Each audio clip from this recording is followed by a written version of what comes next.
government does not regulate the banks today. The banks regulate the government. That's because the banks own the politicians. Most politicians won't touch a criticism of the Federal Reserve System for dear life because they know it'll be the end of their political career. The economy is being destroyed, and it's more than the economy. They're now reaching into areas of culture and social matters, and humanity itself, health issues. These people who have all the power to create money out of nothing and call it United States dollars, and they dominate the world, are the most powerful people in the world. They have political power. That means they have military power, they have police power, they control the courts, they control the media, they own the media, they run the media, they own these companies. And so people like us, we just sit around, read the newspaper and listen to the news over the radio or television, and we're thinking we're getting news, and we're getting only what they want us to hear.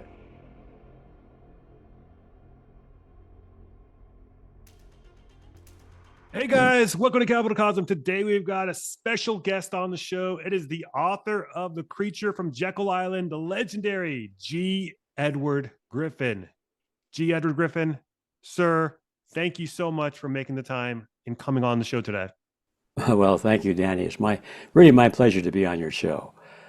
Yeah, for those of you who may not know, G. Edward Griffin was one of the leading proponents of a lot of the education surrounding the Federal Reserve, its upbringing, what exactly the Federal Reserve is as a private institution as opposed to a public institution. So we're going to get into a little bit of that. But before we dig in to the financial sector and kind of the global elitism as well, who controls and runs world finance and so forth, Mr. G. Edward Griffin, go ahead and tell the audience, give them a little bit of an intro on who you are for those who may not know.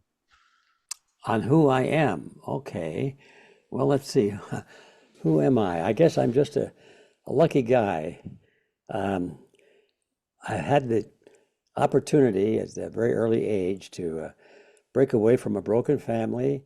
I was taken in by a school teacher aunt who gave me some manners and gave me a little bit of education at home and put me on the right path. And I went to school and had some good breaks, and I became interested in speech and communications. Happened to get a scholarship at the University of Michigan. Fortunately, I was not that good a student because even by that time, the university was pretty well indoctrinating the kids, but I managed to escape most of that. I was there to have a good time, not to learn anything. And so that saved my skin a little bit. And then I came out, got married, and started having kids, and I went to Hollywood to make my big splash there and become another Cecil B. DeMille's, and fell flat on my face because I found out that there were a lot of people there much more talented than I, and they were busting tables and washing cars, waiting for their big break on Hollywood. So I went through all my money and then came to the real world. Well, hey, it's time for me to grow up and assume the responsibilities of husbandry and parenthood. And so I got a real job, went to work for a corporation, a large corporation, started to climb the corporate ladder. I'm giving you the whole works here. And then discovered the real world around me was not what I thought. Discovered I had a crusader gene. I felt I had to do something about it. So I quit my job with the corporation. Pretty stupid thing to do. My wife almost had a fit. She said, "What are we going to put on the grocery table?" I said, "I don't know. We'll figure it out somehow."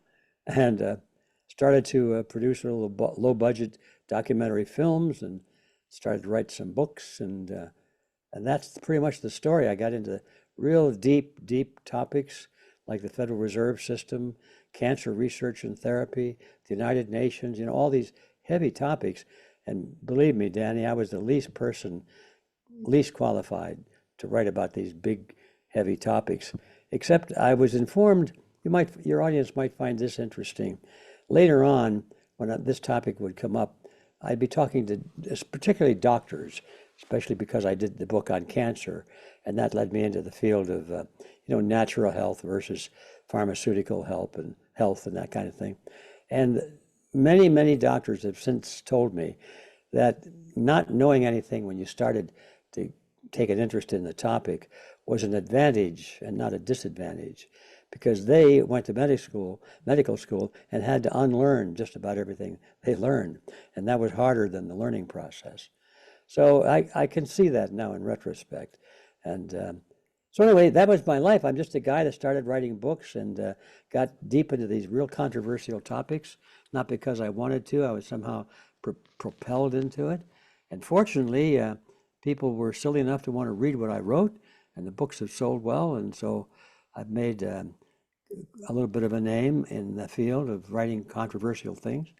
And here I am on your show. You see, even you want to talk to me now. Well, hey, I mean, you did write arguably the most preeminent book on the origins of the Federal Reserve, which was The Creature of Jekyll Island, which I'm a huge fan of. I kind of want to dig into that for a second. We as investors, we like to, keep up with what the Fed is doing. Are they going to raise rates? Are they going to not raise rates? But what exactly is the Federal Reserve? It's a question that not many people ask, and many people take for granted of the fact that it is a private institution. So, kind of give us a rundown on how the Federal Reserve came to be. I believe in 1913 was the date there. So, can kind of take us through memory lane there. Okay, that's an interesting story. And you're quite right. Most people have a very vague idea of the Federal Reserve, as I did when I started down that path. I thought, like everybody else, that it was a government agency and it was there to protect us, the American people, to protect our purchasing power, to smooth out the ripples in the economy and to make a better life for us. Oh boy, how far from the truth that was. Because when I finally got into it, I imagine a lot of your viewers already know this, but I got into it and realized that, first of all, the Federal Reserve is not a government agency at all. It's a cartel. A cartel, that's the proper definition of what it is, which means it's a combination of individual businesses, all who are in the same business, but on the surface they appear to be competitors, but they have joined together in order to reduce or eliminate competition between them so they can charge more for their product or their service without competition.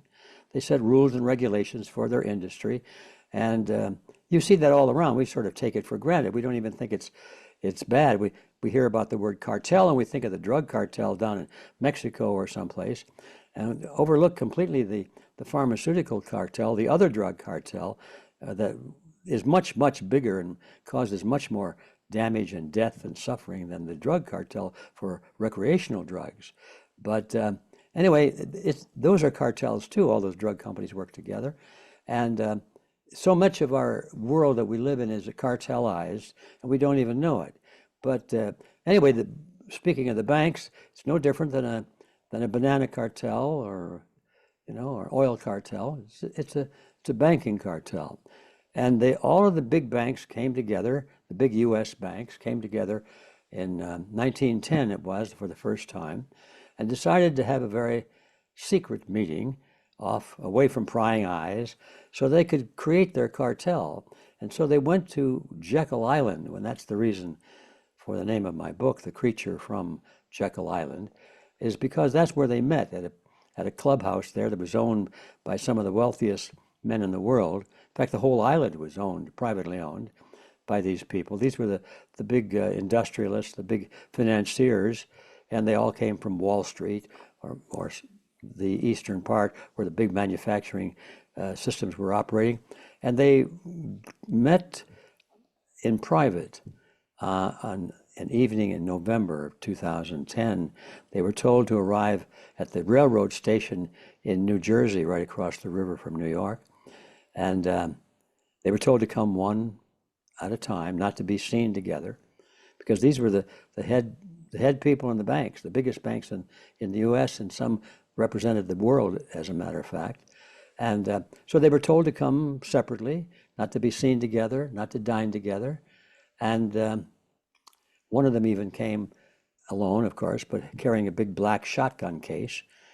And the reason they did that is because the newspaper reporters of the time used to hang out there in that railroad station, because that was the in and out port to New York, and they would catch celebrities, and they'd have a chance to say, "Oh, where are you going? What have you been doing?" and so forth. And they usually get some little stories there at the railroad station. So they were there, and these people knew that they would be there. So they were told if they were accosted by newspaper reporters, they would have to tell them they were going on a vacation or going duck hunting or something like that. So here's this guy that shows up with a shotgun case, and this is Paul Warburg, and he never shot a gun in his life. It wasn't his gun even. He borrowed it. It was just for the purposes of concealment and deception. And when they got on board this railroad car, which was owned by J.P. Morgan and his groups, they're the biggest bankers in the world, you know, all of this, and they were told to not speak to each other using their last names. They would use first names only, and we found out later, because a lot of these people, or several of them, wrote books in later years about that journey, and so we learned a lot about them directly from the people themselves who participated, and they wrote in their biographies, or their biographers wrote about it, and they in their memoirs said that they didn't want the servants to know who all they were, you see, because they were famous people. They were heads of banks, and if they all were known to have been together, why the story would have been out, and people would have started asking questions. So anyway, that's the long story. So they went to this train station. They rode for 2 nights and a day to get up to Georgia. And they stopped there in Georgia, went across the straits, the inland straits, and went to Jekyll Island, which was a resort island owned by the wealthiest people in the United States, really, called the Jekyll Island Club. And there they stayed for about a week, and they hammered out all the details of what became the Federal Reserve System. And when they were all done, they came back and disappeared back into the environs of New York. Well, for a long time, they denied that any such meeting took place. Rumors were out, you know, and whenever they were asked, oh, no, that's just nonsense. That they didn't use the phrase, oh, those are a bunch of conspiracy theories. In those days, they had other words for it. But they were saying these people are crazy. Nothing like that ever happened. And finally, there was enough evidence that it did happen. Oh, by the way, the servants all at the club had been dismissed, and they had hired temporary servants who wouldn't know who these people were. It was all part of the secrecy. And well, I can tell you, when I got into all that, I realized that this meeting was planned with probably as much or more secrecy than some of the major wars of history. And it was serious business to these people to not have what they were doing known.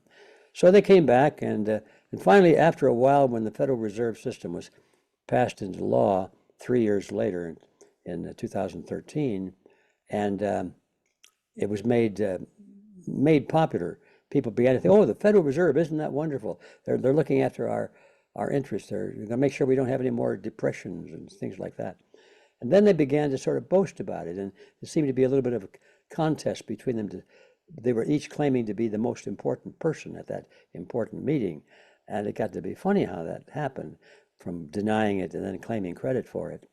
So anyway, that's the short story of it, and the whole thing was that they took this agreement, this cartel agreement between them, where they wouldn't compete with each other, that they would regulate their own industry so that their own benefits, their own advantages would always be served. But they'd have to sell it to the American people as being a government agency, or at least some kind of a benevolent institution. And so that became the origin of this thing. And when I got into this in the very first, how much secrecy there was behind that meeting, how important it was for them to conceal their identities even, and to deny all of these things and make up cock and bull stories, I began to realize that this is really big stuff. And even then, I realized that if you're going to a great extent to hide something, to conceal something, there's usually something to hide. And so I got really curious about, well, what was it? I mean, they're only going to so they want to form an association, right? Like a labor union, which is kind of like a cartel. The same thing. So what? Why not just openly admit it? And so that was how I got into it. And so everything stems from the fact that the Federal Reserve was created in deception. It was deception from the word go. And it's only gotten more so ever since that, 1913. So what we have there is a banking institution. It's owned and operated by the banks themselves. The government has nothing to do with it except to approve the corporate structure, the charter. They just approved it. And but what that charter is, the Federal Reserve Act, they called it, is nothing but a revision of the personal agreement, the cartel agreement that was made by the bankers themselves. So when you put that into perspective, you realize that here's a bunch of very, very powerful people. It was estimated by newspaper analysts at the time that those men that arrived at that meeting represented about 1/4 of the wealth of the entire world. That's how big their institutions were, because these were the big banks. They had partners in Europe. They owned most of the stock in the insurance companies. I mean, they monitored and controlled the economic system of the United States even then, but it was mostly without benefit of law. Now they decided to make it law. So they took their cartel agreement between themselves, took it to Congress, convinced the idiots there that it was a good thing. The congressman voted into power, and now a cartel agreement became law. And if we, you and I, don't abide by the terms of their personal cartel agreement, then we can go to prison. And so people think, well, only government can put you into prison, right? Well, that's right. But government that can be bought by bankers is something else again, and that's what we have. In retrospect, I'm going to jump way to the end of this, and we'll probably come back over it if you wish and get some of the details along the way. But at the end of this, what we're living under today is a fantasy world in which most people think that the banks are regulated by the government because they have hearings. You can see these congressmen and senators up there asking questions of the bankers. Well, what did you do this, and what was that, and who did that? And bankers seem to be very obedient, and they answer these questions. But no, the banks are really in charge. The government does not regulate the banks today. The banks regulate the government. That's because the banks own the politicians. Most politicians won't touch a criticism of the Federal Reserve System for dear life because they know it'll be the end of their political career. So that's how it started, under secrecy, and it's ending now as the whole thing is wrapping up, and it's destroying our country. The economy is being destroyed, and it's more than the economy. They're now reaching into areas of culture and social matters and humanity itself, health issues. These people who have all the power to create money out of nothing and call it United States dollars, and they dominate the world, are the most powerful people in the world. They have political power. That means they have military power. They have police power. They control the courts. They control the media. They own the media. They run the media. They own these companies. And so people like us, we just sit around, read the newspaper and listen to the news over the radio or television, and we're thinking we're getting news, and we're getting only what they want us to hear. So there, in a nutshell, I think we covered it all. Do we have to continue? Yeah. So, it's pretty simple. Yeah, so they've effectively taken over the U.S. banking system, and it seems like the world in general, aside from a handful of small countries here and there, Cuba, North Korea, and Iran, I think was another one, but pretty much every other country in the world has a Federal Reserve-esque system in place. Did they subdue the world in much the same way that they subdued the United States into accepting this central banking system? Well, I can't speak for all those countries because I frankly don't know the details of their formation.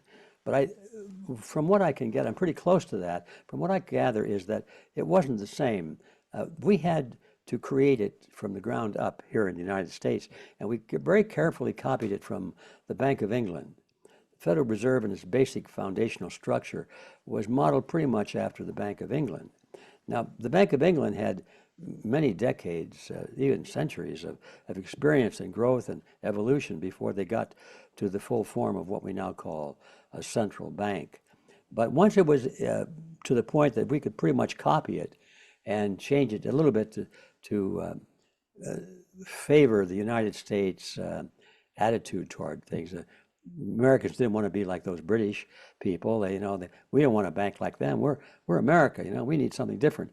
So one of the challenges on Jekyll Island was how to give the American people the same darn thing they had in Great Britain, but make them think it was different.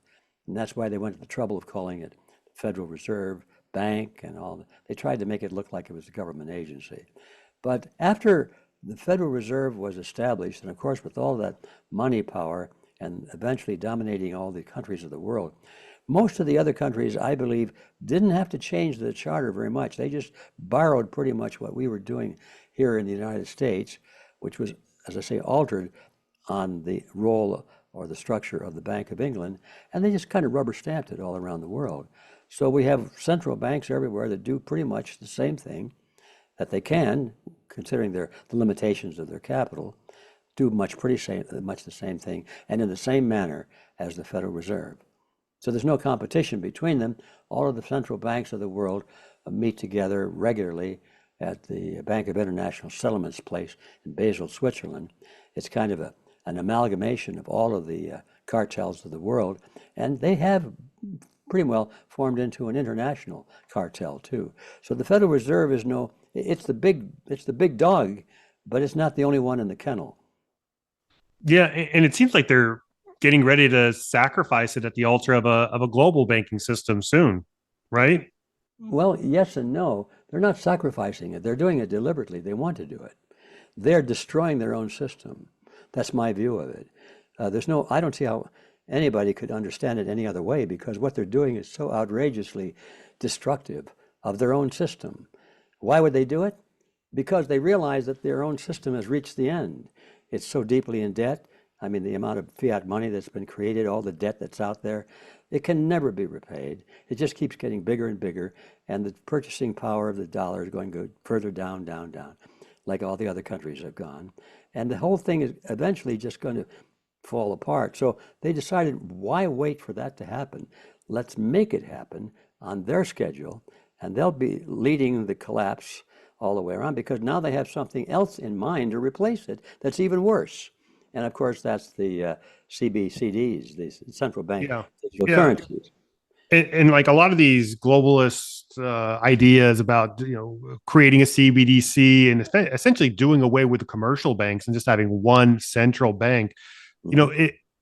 it just kind of boggles the mind. You have this Federal Reserve System, the central banking system, that's essentially a cartel of various banking institutions, but now they want to actually do away with the commercial banking system as a whole. So, uh, what's kind of the thought process behind that? Why would they want to destroy their own businesses in the process? Well, it's because they see a better plan ahead. They're not. They're willing to destroy their businesses, which they can see are going to be destroyed anyway. They're falling apart. Can't sustain it anymore or much longer. And so why wait and see what comes from it out of the rubble? Let's design a new system that we will control that'll be even better for us. And so that's what they have in mind. They want to get rid of money altogether in terms of, as we know, money. Money was something up until now, it's something that individuals would own. It's your money. Well, when this is done, you won't have any money. It won't be yours. You'll be allowed. You'll be like a little kid who's given 25 cents a week allowance. If you're good, if you're a bad boy, you don't get your allowance this week. It's that kind of a system. It's yours only if they give it to you. You can't earn it.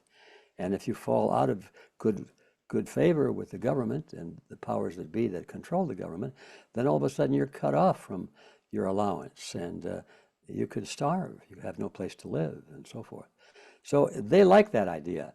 They've always wanted money in the beginning. Now this is my analysis. When I think back in the days of 1910 to 1913, and that era when they were consolidating their money-making power, I think money was the primary objective, just to make more and more and more, and set it up so that when these banks have a crisis, as they will, the way they're being operated, that it'll be the taxpayers that bail out the banks, and so the banks won't fail.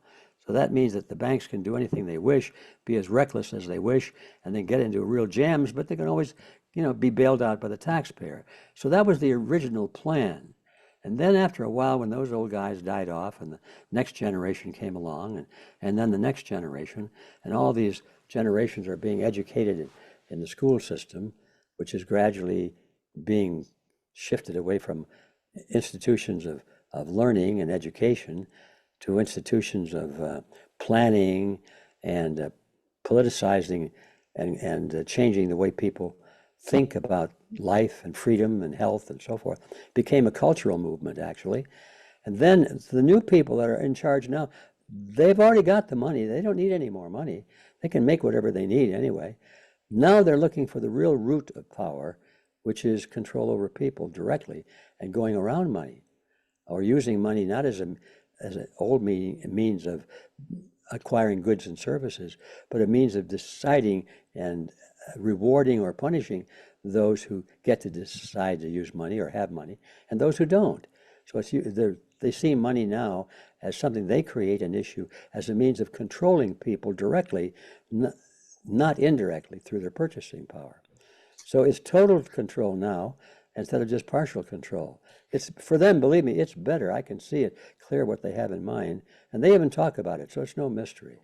They want to control everything we have access to, whether it's bread or gas or money to buy food or travel or have a smartphone or whatever.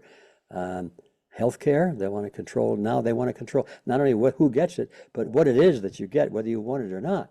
They're going to tell you what to put in your body and so forth. And then now they're talking about putting chips in your body and chemicals in your body, things that respond to radio waves so they can control your thinking by turning a knob on a transmitter someplace. These guys have gone way beyond money. They want Complete control. technocracy. Complete technocracy, yes. So that's how it shifted. And I'm really unhappy to have to report this to your audience, who many people probably are thinking this is all crazy talk. And it is crazy talk because what they're doing is crazy, but they're doing it nevertheless. Yeah. So some might say there appears to be a bit of a resistance. You do have a populist wing that seems to have sprouted out here in the United States as well as in Europe, that are then maybe looked at as anti-Davos or anti-globalist. But are these actual resistance movements, or are they just vying for control of the mechanism, or what do you think this represents? Well, I think it represents a lot of different things, and depending on which aspect of it you're looking at. First of all, yeah, there is a lot of awakening going on, and that's good, because without awakening and understanding of these things, there will never be a solution to it. But those who are awakened don't really quite understand what it's all about. They just think it's the good guys versus the bad guys. And they think, okay, we'll just get those bad guys out of positions of authority and we'll replace them with some good guy who comes along. And how do we know he's a good guy? Well, because he tells us he is. He tells us to look with alarm at all of They've these got good bad PR. Good PR, yeah. He doesn't really mean it. He's part of it. But his job is to become our leaders, you see. And the strategy of controlled opposition is very, very evident everywhere you look if you know what to look for. But most people haven't awakened to the reality that they're even using this strategy now. They think if a guy holds up a copy of the Constitution and says, we got to get back to constitutional principles, and we have to get back to God, we have to have moral principles returned, and we have to stop all this insane spending and these ridiculous wars. If he says those things, he's their man. They don't realize that he's trained to say those things. And once he has the support of all of us, and then he leads us over the cliff. And this is a very powerful strategy. Once you understand that that really is going on, then all of a sudden you, oh, wait a minute, we got to understand this war. It's a war. We have to understand it more deeply than we thought we did. It used to be we knew the enemy because he wore a different uniform and he carried a different flag. Nowadays, no. The enemy, our real tough enemy, biggest enemy, is our citizenship. It comes from our country, and he's saying all the right things, but he always somehow manages to fumble at the last minute or fail because they were overpowered or something. And this is a strategy that's been going on now for over 100 years. One step forward, two steps back. Exactly what it is. And all of these collectivist regimes use it, whether it's communism or fascism or Nazism or Americanism. Some people are calling it that now even. It's incredible. You can give it any name you wish, but when you believe in collectivism underneath it, then you are on the wrong side. Yeah, because you do need that pressure relief valve every now and then, to avert actual revolution, don't you? Exactly. They understand this very well. They have some of the best psychologists in the world on their payroll, And of course, this has been a study. Psychology, human psychology has been, and motivations techniques have been under study at the academic level for decades now, and it's getting really, really refined more than it used to. And it's an art, but most people don't have the capacity to consider that that would be possible. Oh, nobody would do that, would they? They can go to a football game and they have no trouble seeing a football player doing the Statue of Liberty player some way to deceive the opposite side of what he was going to move. But the idea that in war for the world, that anybody would try and deceive their opposition, oh, that's not possible. It's naive. But anyway, that's what we're up against. And that's where the battle lines are drawn. Yeah, I mean, I've seen this kind of play out. This was actually in a documentary that I saw about 10 years ago on the BBC, and they were describing how the way that Putin just controls Russia in a way that he kind of uh, assaults, the media there kind of assaults everyone with so much disinformation, actual real information muddled within, and just so overall confusion to the point where you just don't know what to believe anymore. So you'll have like you're kind of starting to see it now. You're starting to see truth with fiction, with just complete nonsense, like flat Earth. All these things kind of becoming muddled into one sphere that you can't even tell what's up and down anymore. And so you just That's say, funny. all right, I'm just done. I'm not going to participate. That's exactly what they want. They want you out of the battle. And that's where operations like Q and all that stuff is to get you out of the battle. Don't worry about it. It's all under control, folks. Don't worry. What is it? Not save the plan, but follow the plan, or whatever that is. That first was used by the Bolsheviks in the Soviet Union after they came to power.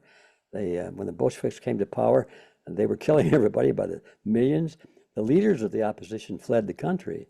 They wanted those people back so they could kill them. So they created this false movement of opposition against the Bolsheviks, led by the Bolsheviks themselves, but people who weren't known to be Bolsheviks. They were actors, and they were pretending, oh my, we're gaining on this. We're going to retake Russia any day now. And so the former leaders came back thinking they had a real movement there to protect them. Of course, the minute they showed up at the borders, they were captured and shot. But yeah, honor the plan. What is it? Not save the plan. Trust in the plan, something like that. Trust in the plan. Thank you. Yeah. That all started with the Bolsheviks, and it's been used a lot. I saw it back in the 70s, I believe.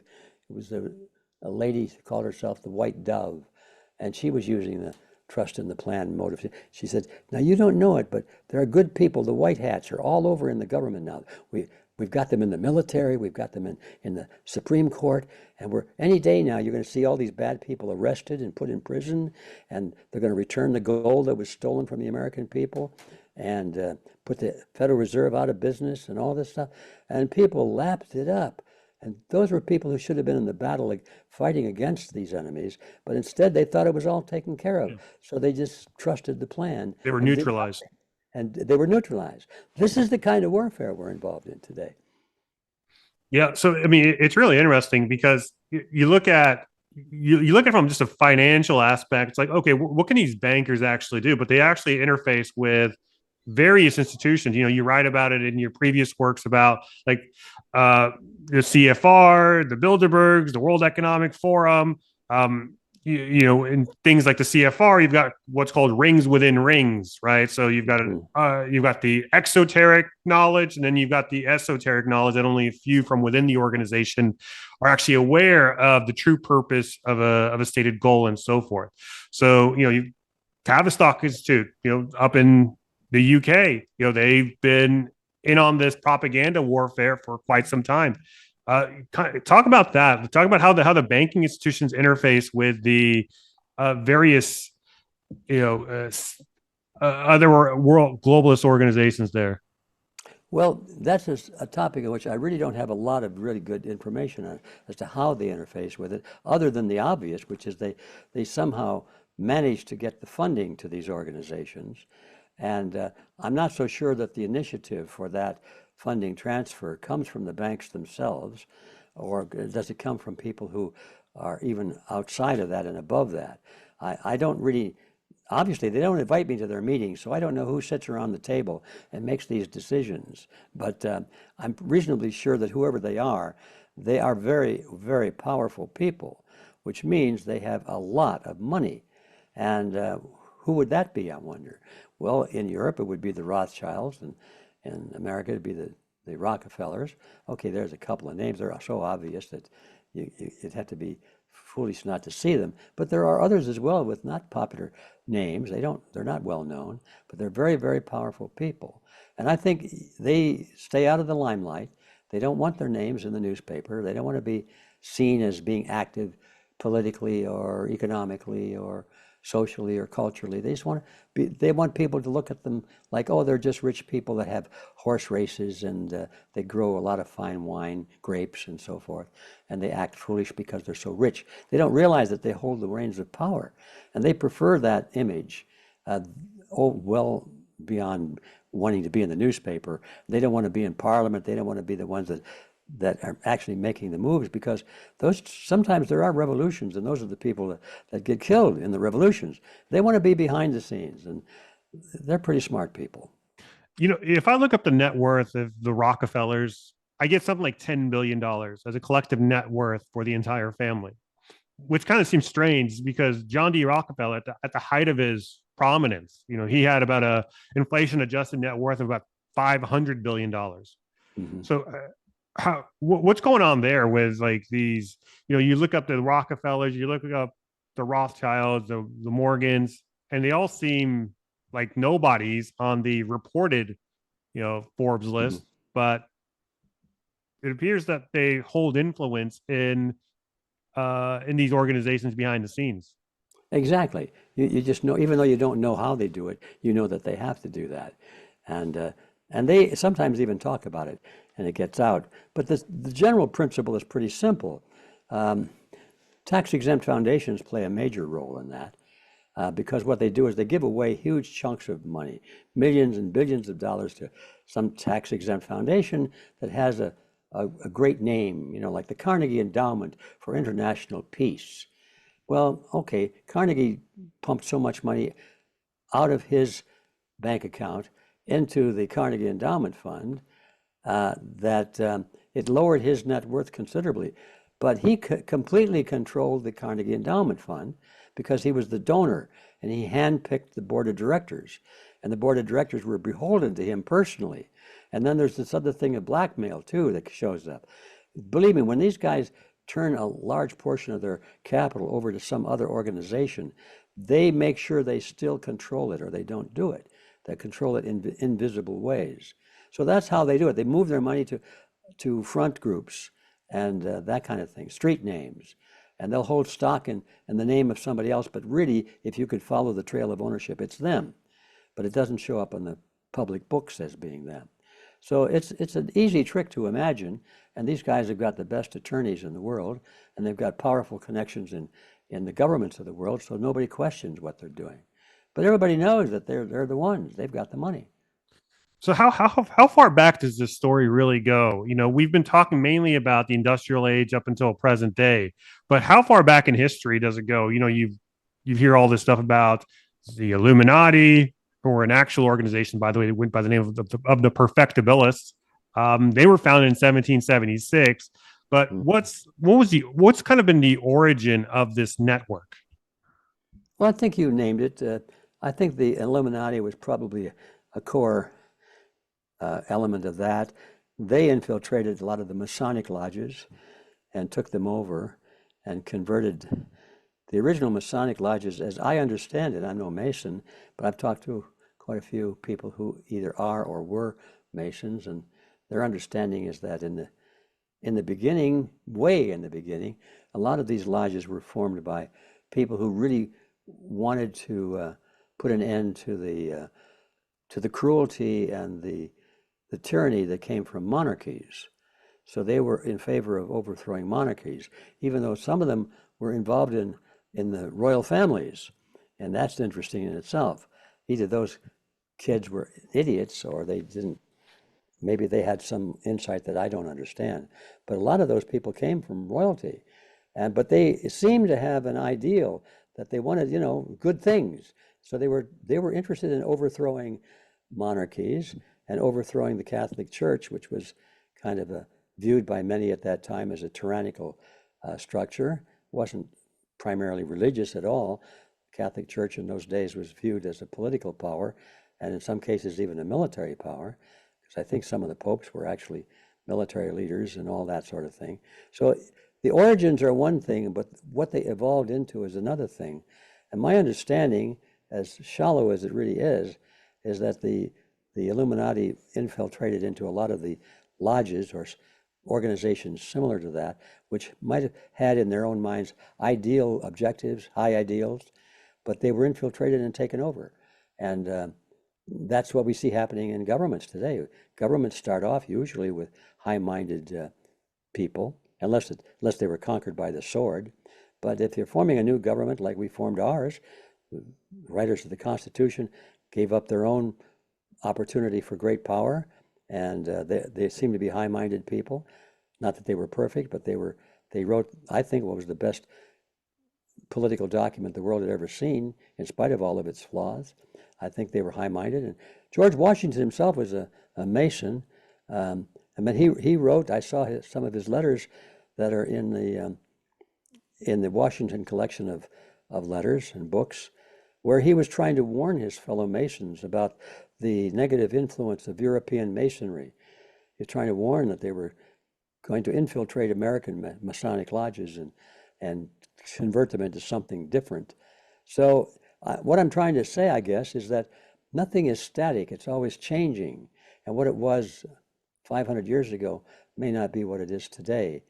And it's still changing today. And if we are not capable in our minds of moving with these changes and following the trends, we'll get very confused, because at one point in history, institution will be such and such, but 200 years later, it's completely different.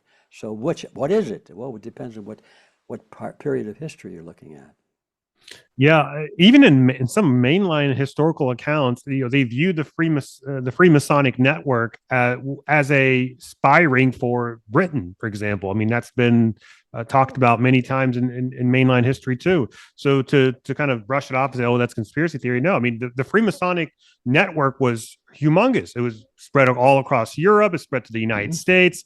So I mean, it was pretty much ripe for this kind of thing. Is Freemasonry today, does it still have the same potency that it did, during those times, or has it evolved into something else? I honestly don't know. I honestly don't know. I have no insight to that. The Freemasonry today seems kind of quiet. It's not in the news, and you don't hear much about it, which, in my mind, makes me suspicious. Because if they're really trying to do some good in the world, they should be making some noise about what they're doing. But anyway, I don't really know. All I know, it's there. It's definitely there. And most of the people involved in the Masonic lodges have no idea of the level that we're talking about at the very top. Just like we have no idea. We go to the polls and we elect our congressmen and our senators. We have no idea about the deep state that really is above that. And it's right in front of our faces. I mean, the back of a dollar bill, what does a pyramid have to do with America? Like, what does a pyramid with a floating eye right above it? What does it have to do with anything regarding America? Like, it's the Illuminati symbol. There it is. Yeah. It's right in front of you. No one questions it. No, of course not. It's been there too long. So, we have this kind of multipolarity forming across the world with Russia and China. And, we've been going through this back and forth between, this new axis with Russia, China, et cetera, and then the West and NATO. Is this actual resistance, or is this more of a controlled opposition? Is power being transferred from West to East? Is this kind of a controlled demolition of the West, that you would say? Or is this more of a, are they vying for power, for the apparatus of power, Danny, to enact this global CBDC, global government? Yeah.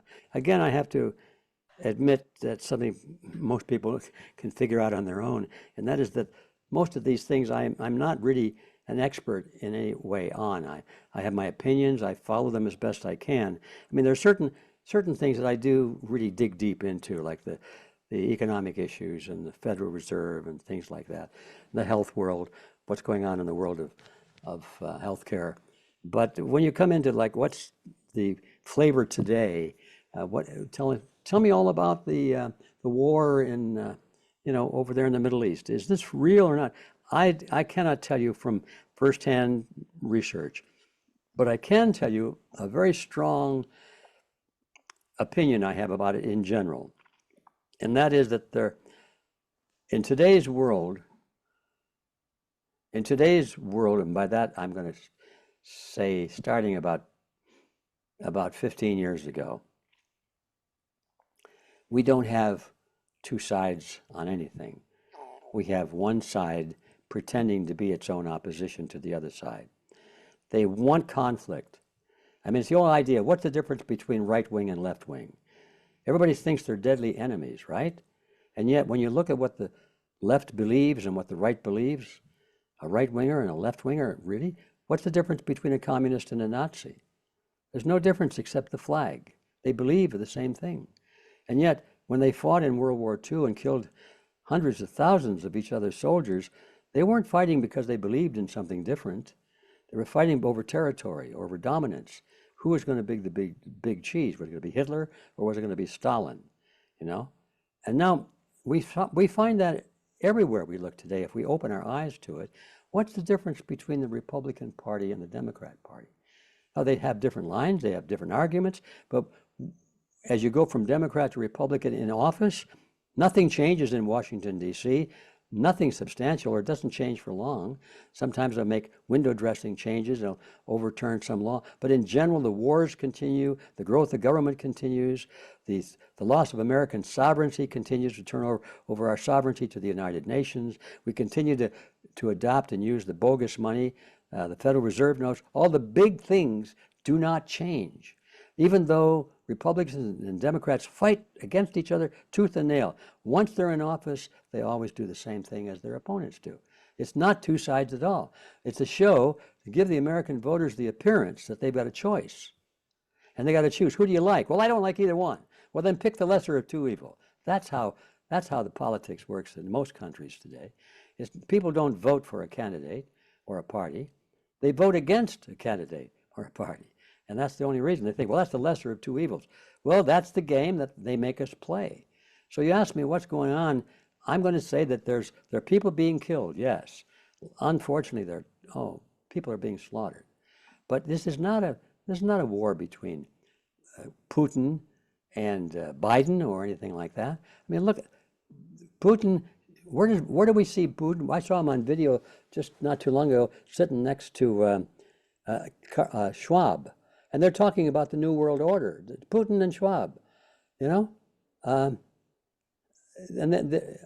I think he says Schwab introduced him as being a graduate of one of their schools, Putin. So Putin is an internationalist too, just like Biden and just like Mr. Trump.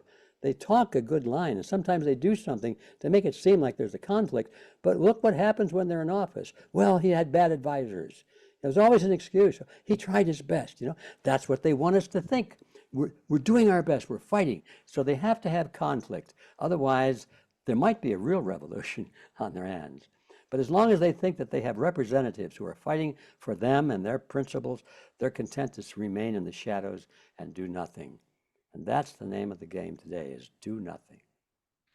So what's the path ahead for the average person? What should we do to mitigate or to shield ourselves from what's to come?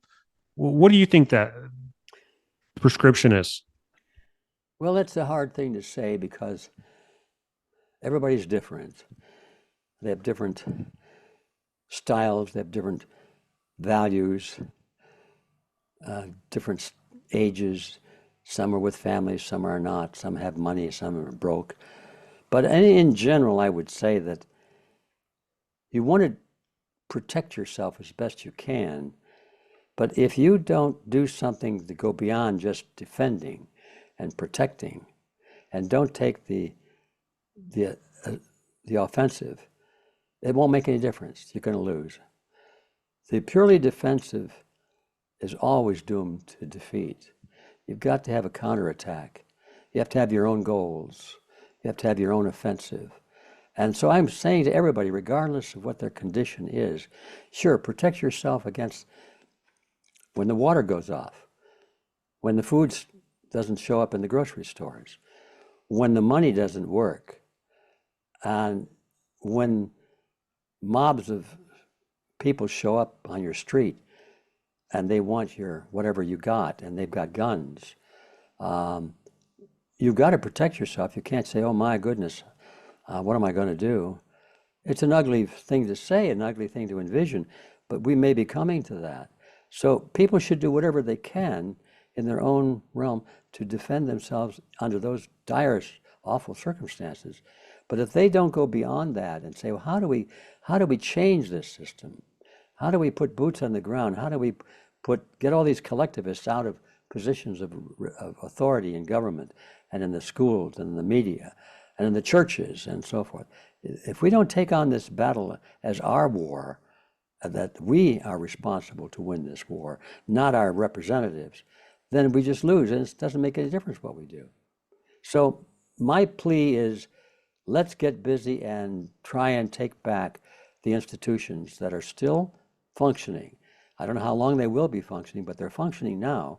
And we could definitely make big headway in reestablishing control over our own school systems, our board of supervisors for the county, the city council, the mayor, the sheriff's office, and build up from the ground up, build a true movement from the ground up. Get out of our houses, go out where the action is in the organizations, the civic clubs, the labor unions, the political movements.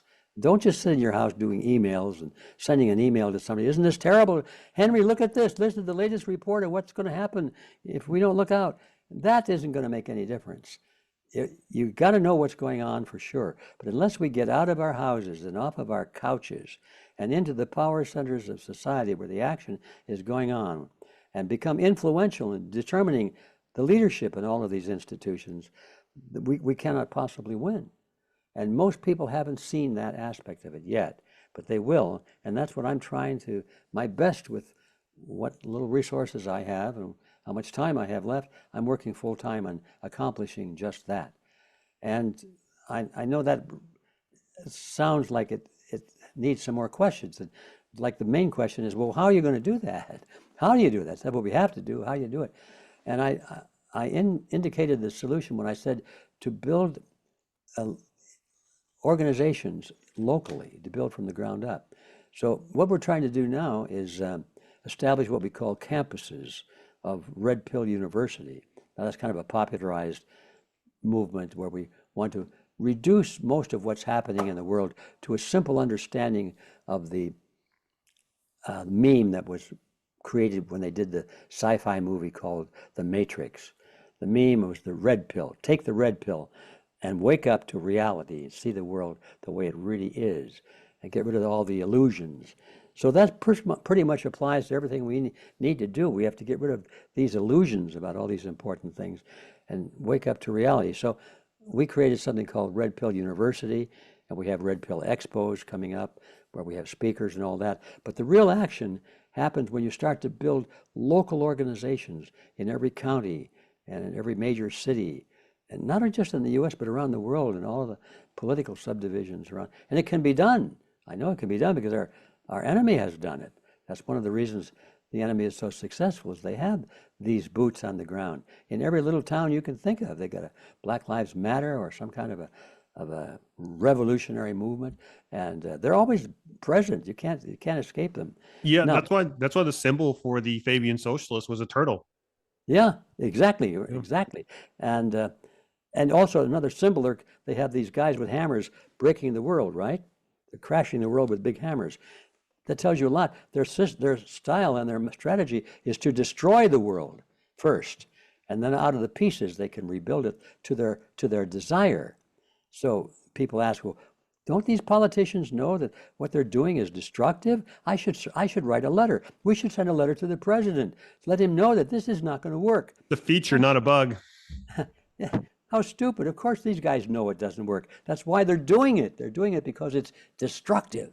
And they want to rebuild out of the ashes So anyway, there's so much to cover. I'm rambling a little bit, but I want to go back to this business about the campuses, because I believe that is the starting point for any kind of a pushback that has any capability at all of winning.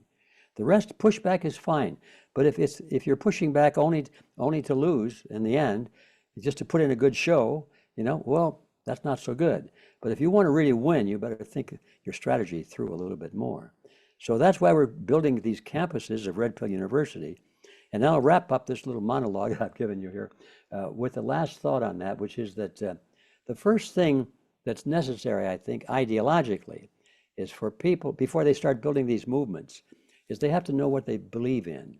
It's not just enough to say, we don't like tyranny, we don't like slavery, we don't like him because he's bad.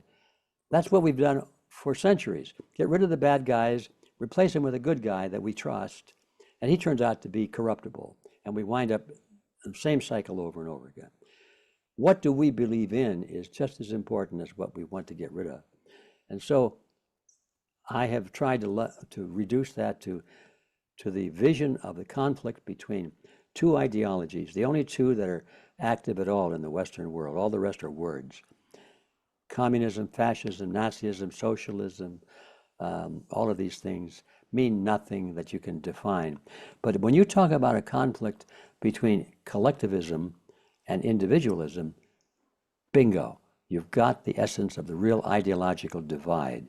And until people understand that we, in order to be free, must be advocates of individualism and must do everything we can to depose those who are advocates of collectivism, which is what most governments are built on today, we cannot win. And that's why I'm working on another book, as some people know, and I've been working on it for a long time. And the main purpose of it was to demonstrate the importance of this, understanding this division between collectivism and individualism. And I have a lot of stories of historical events and so forth in the book, but it's taking me so long, I decided, why don't I jump ahead and just extract all of the things I've already written about collectivism and individualism and put them into a little booklet, which I did. I call it The Chasm, if you can see it here. It's collectivism versus individualism, yeah. And it's 50 pages, and it has all of the ideas in there, including some pretty good cartoons that we did too. And if anybody wants to see what I think about this, the first step in being successful and pushing back, I invite you to get this booklet. It's free. Just if you want a free copy of it to download, just write on the internet chasm dot. The chasm is spelled CHASM. chasm.realityzone.com. We'll have that link down below. Yeah. Okay. Yeah. It's chasm.realityzone.com, and you'll get this booklet. You can download it. So then after that, we're ready to go do battle and get the collectivists out of office and replace them with individualists. And it's going to be a fight. It's going to be a real battle. But the good news is, if we have our ideology straight, we know what we believe in as well as what we're against, and we understand the strategy of our enemy and have our own strategies that are equally powerful but honorable. I mean, we don't have to adapt their everything they do, murder, bribery, blackmail, deceit. No, that's all out. We don't need that. They need it because they're just hiding what they're trying to accomplish. We want everybody to know. We expose everything we do because we're proud of it. So that's the beginning, and I believe it's the beginning of the end for them. Yeah, so this might be a little too recent. Just the other day, Tucker Carlson had an interview with Alexander Dugin. For those who may not know, he's a big-time philosopher in Russia, one of Putin's big advisors there. And he actually talked about the degradation of the West and blamed it on individualism. Did you get a chance to listen to that interview? No, I didn't. Okay, yeah. So whenever you have time, I would go search it out. Just type in Alexander Dugin, Tucker Carlson. It's like 20 minutes, but he basically described extreme individualism was the cause of the degradation of the West, because what he says the West has essentially done is that it's taken it to the extreme, to the point where people want to liberate themselves from their collective gender identity. They want to liberate themselves from their collective national identity. They want to liberate themselves. Eventually, the logical conclusion is that they want to liberate themselves from their human identity. So it's kind of like that. That was kind of his prognosis of how of the logical conclusion of where the West is going. I just thought that was very interesting because Yeah. because collectivism, we've seen the horrors of collectivism, but individualism taken to the point where he mentions where you no longer want to identify as a human, you want to transcend beyond a human. That's where the transhumanist movement kind of comes in. So I just thought that was very interesting. It is interesting. Well, that's what you would expect. I mean, this guy, whoever he is a professional, and he may actually believe that. I don't know, but I would welcome a debate with anybody like that, and because the principles, I think, really, when you define words, that's usually the problem. What is extreme, for example? Extreme individualism. What is that? What's extreme? It either is or it isn't. There are certain principles, and by the way, I've got them listed in this booklet. There are 7 basic principles that you can measure any collectivism or individualism idea against each other on those 7 principles, and that covers it all. It either is one or it's the other, and there's not a question of extreme. It either is or it isn't. I think the point he was trying to make is that taken to its logical conclusion, you get what you're seeing now with this transhumanism. Essentially, people want this kind of elitist class wanting to push that you're not tied to your gender identity. You're that's a collective identity. Being as a man or as a woman, you could be whatever you want to be. In much the same way that you don't have to be human anymore. You can upload your mind into some database and this become a transhumanist. I think our friend is confusing ideas about social relationships versus political and economic relationships. I mean, sure, if you want to throw transgenderism into there, I mean, you could throw anything in there. How about insanity? Throw that in. Um, anyway, I will have to look at it, and maybe we can talk about it again. I'd like to pick it apart because I have yet to see any cogent defense of collectivism, except, I mean, it seems to be cogent. They just say certain things that cannot be tested or have not been tested. Let's say collectivism will bring about universal peace. Well, will it? It hasn't so far. The more collectivist the world has gotten, the more wars and death and destruction there is. Well, they still say peace and brotherhood, Well, that's a lie. It's not true. You can't, the evidence doesn't support it. So anyway. Well, hey, this has been fantastic, Mr. Edward Griffin. Before we head off, any closing remarks or any websites or social media that you want to tell the audience about before we sign off? Well, yeah, I might do a little plug for our upcoming Red Pill Expo, which will be in June 15 and 16 in Rapid City, South Dakota.